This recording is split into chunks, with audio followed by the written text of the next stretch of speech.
convertido en un soñador. Y hay algo que es peor que ser un soñador, y es ser el padre de un soñador.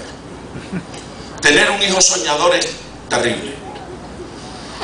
El problema que tenía que enfrentar Jacob: sus hijos llegaban a la casa para conversar y le decían: papá, el loco de José dice que tuvo un sueño en que nosotros nos inclinábamos delante de él. Es un pretencioso y un engreído. Es un problema en la casa cuando uno de sus hijos comienza a soñar que él va a llegar más arriba que los otros hermanos. Hablaban mal de él. Ahora, José tuvo que enterarse de que sus hermanos lo criticaban, lo malinterpretaban, lo criticaban y luego conspiraron contra él. Qué difícil es pensar que me van a ayudar y descubrir que mis compañeros de trabajo están conspirando contra mí. Que aquel a quien le compartí la visión, en lugar de alegrarse conmigo, arde de envidia y ahora se convierte en un conspirador contra mí. Claro que como somos gente de fe, decimos: pero los planes del diablo no prevalecerán. El Señor nos va a ayudar. Ellos no van a lograr su propósito. Pues lo lograron. Pues prevalecieron.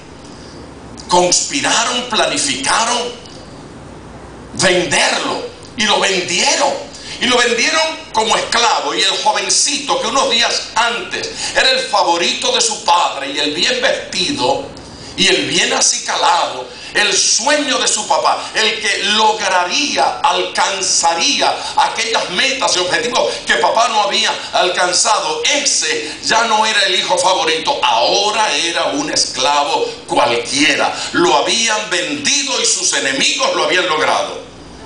Y los enemigos eran sus propios hermanos.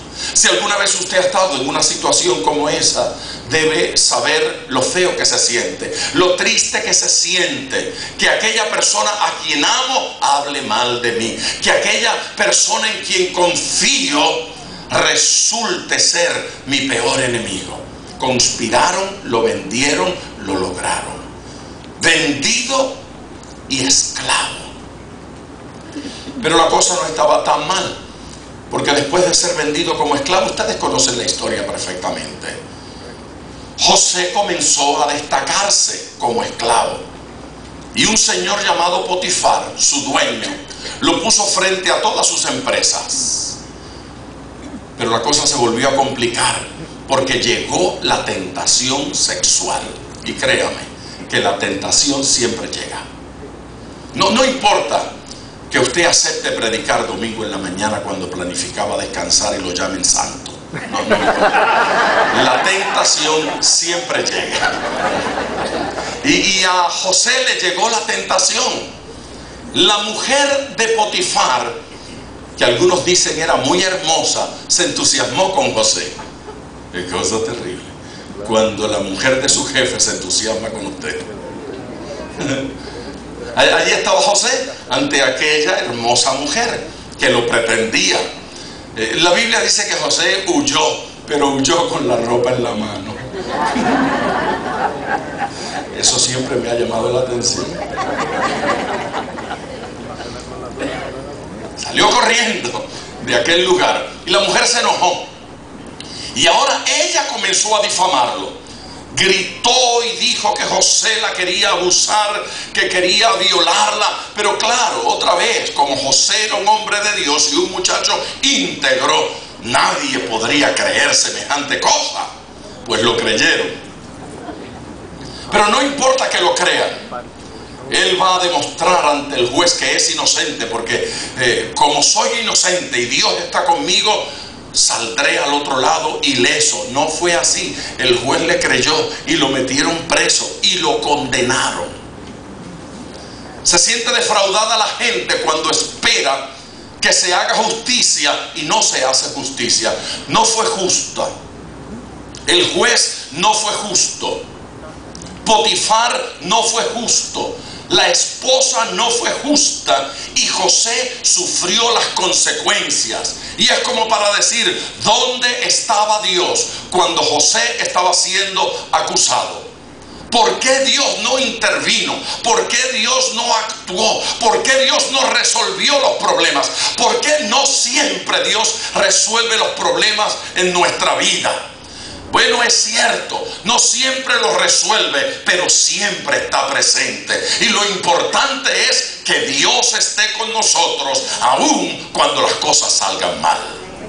Aun cuando no logre el puesto que yo anhelaba, aun cuando no logre el título que yo deseaba, aun cuando las finanzas no estén en el nivel que yo las quiero, lo importante es saber que Dios está conmigo, aun en el tiempo difícil, aun en el tiempo complicado. El Señor no nos deja, aun cuando el matrimonio se está deshaciendo. En medio del divorcio, el Señor nos acompaña. ¿Cuántos pueden darle gloria a Dios?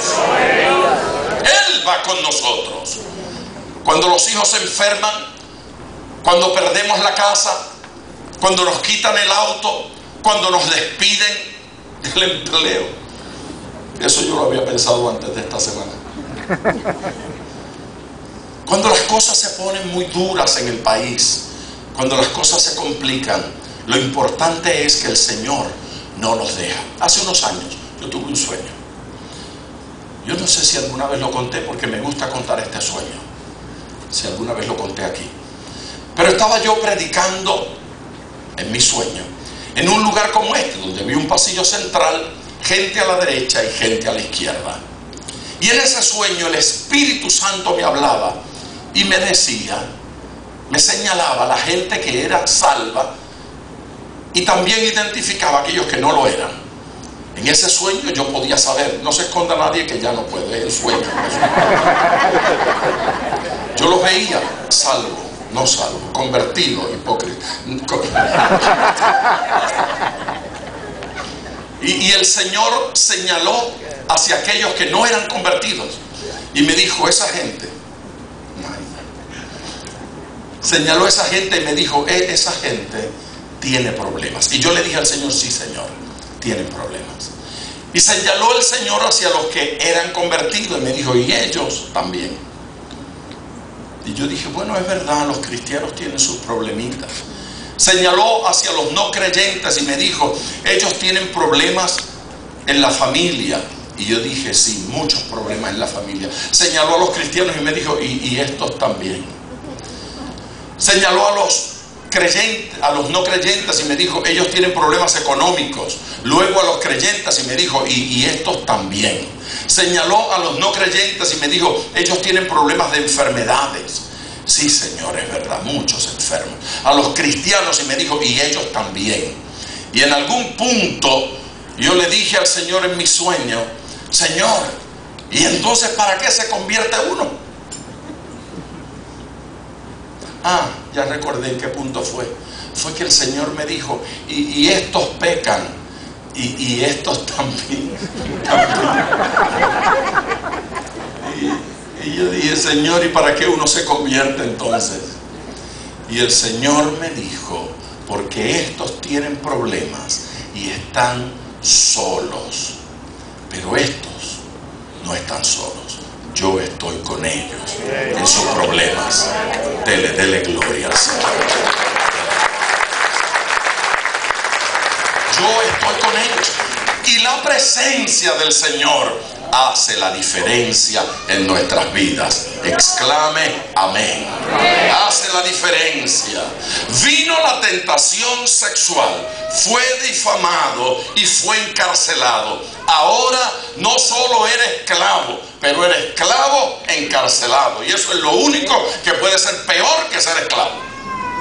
Esclavo y preso, eso es terrible. Pero esclavo y preso. La gran pregunta es cómo resolvió su problema.